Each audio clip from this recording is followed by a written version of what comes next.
ఉపవాసాలు, సదకా ఖైరాతులు, జకాతు, హజ్ ఉమ్రాలు, దాన ధర్మాలు, దేవుడు ఇచ్చినటువంటి హక్కులు, ఇంకా ఆయన యొక్క ఆజ్ఞలు, ఆయన చూపించిన జీవన పద్ధతులు, ఆయన చూపించిన ఆరాధన పద్ధతులు, ఆయన చెప్పినటువంటి చట్టం, న్యాయం, ధర్మం, ఆయన ప్రవక్తల ద్వారా గ్రంథాల ద్వారా తెలియజేసినటువంటి విషయాలని, వీటన్నిటిని కూడా కొన్ని పాటించటం, కొన్నిటిని వదిలేయటం, లేదా మొత్తానికి పట్టించుకోకుండా వదిలేయటం.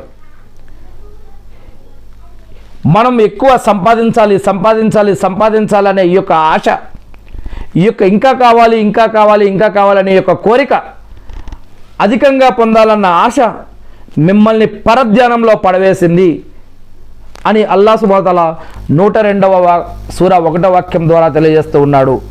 ఇక మిగతా వాక్యాలు ఉన్నట్లుగా చూసినట్లయితే, అధికంగా పొందాలన్న ఆశ మిమ్మల్ని పరధ్యానంలో పడవేసింది.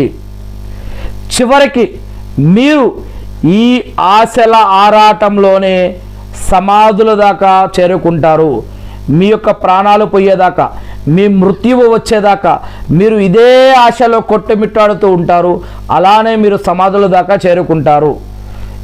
మరణం వచ్చేదాకా మనకి మానవుడికి ఆశ అనేది చావదు అని ఇక్కడ తెలియజేస్తూ ఉన్నాడు అల్లాహ్ అక్బర్.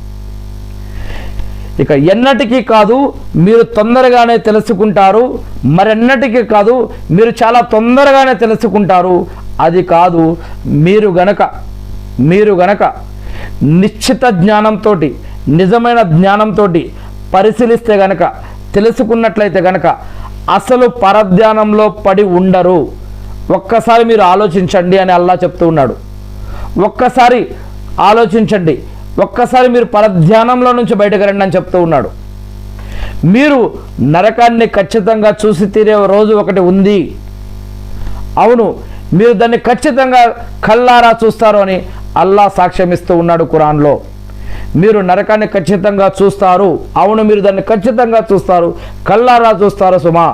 మరి ఆ రోజున దేవుని అనుగ్రహాల గురించి మిమ్మల్ని తప్పకుండా ప్రశ్నించడం జరుగుతుంది అని అల్లాహ్ సుబ్హానహు వ తఆలా ఖురాన్లో 102వ సూరాలోని 8 వాక్యాలలో అల్లాహ్ సుబ్హానహు వ తఆలా ప్రశ్నిస్తూ ఉన్నాడు. అల్లాహు అక్బర్.